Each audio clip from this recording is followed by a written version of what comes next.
형들 안녕 이슈 동생이야. 이번엔 세상에서 가장 흥미로운 지도를 가지고 와 봤어.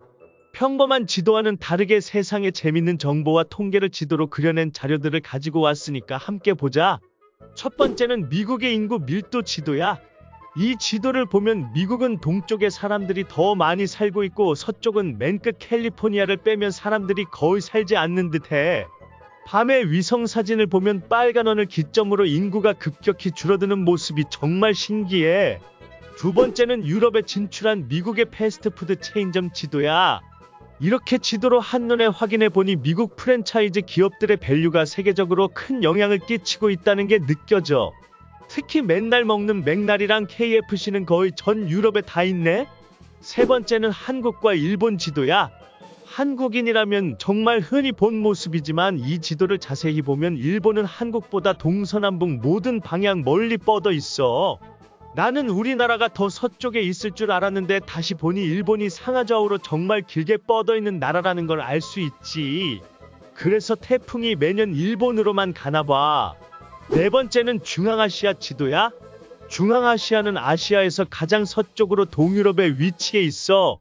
중국과 인도의 왼쪽에 있는 이 나라들의 이름은 각각 카자흐스탄, 우즈베키스탄, 키르기스스탄, 타지키스탄, 투르크메니스탄으로 나라의 이름이 전부 스탄이라는 신비한 공통점을 가지고 있어. 갑자기 헤네시스의 장로 스탄이 생각나네. 다섯 번째는 아프리카 실제 크기 지도야. 아프리카 대륙이 실제로 얼마나 큰지 다른 나라들과 겹쳐서 비교해봤어. 이렇게 보니까 미국, 중국, 러시아, 브라질이 정말 큰 나라라는 게 한눈에 느껴져. 그리고 의외로 유럽 국가들은 크기가 정말 작은 것 같아. 여섯 번째는 핀란드의 인공호수 네이토카이넨과 핀란드 지도야. 이건 핀란드에 있는 인공호수 네이토카이넨이야. 이 호수의 특별한 점은 핀란드의 모양을 하고 있다는 거야. 핀란드의 지도를 보면 호수와 정말 같은 모양을 하고 있어. 네이토카이넨 호수는 핀란드의 이쯤에 위치하고 있다고 해. 일곱 번째는 캐나다의 인구 밀도 지도야. 캐나다는 정말 넓은 땅을 가진 나라인데 이 커다란 나라에서 사는 사람들은 대부분의 지역에 몰려 있다고 해. 그곳은 가장 왼쪽 아래와 가장 오른쪽 아래인데 두 부분 모두 미국과 인접해 있고 호수나 바다로 해상 경로가 이어져 있다는 공통점이 있어. 같은 나라인데도 이렇게 멀리 떨어져 산다는 건 어떤 느낌일까? 여덟 번째는 미국에서 가장 가까운 나라의 모습이야. 미국에서 가장 가까운 나라는 캐나다, 러시아, 멕시코, 바하마, 쿠바 다섯 가지가 있어.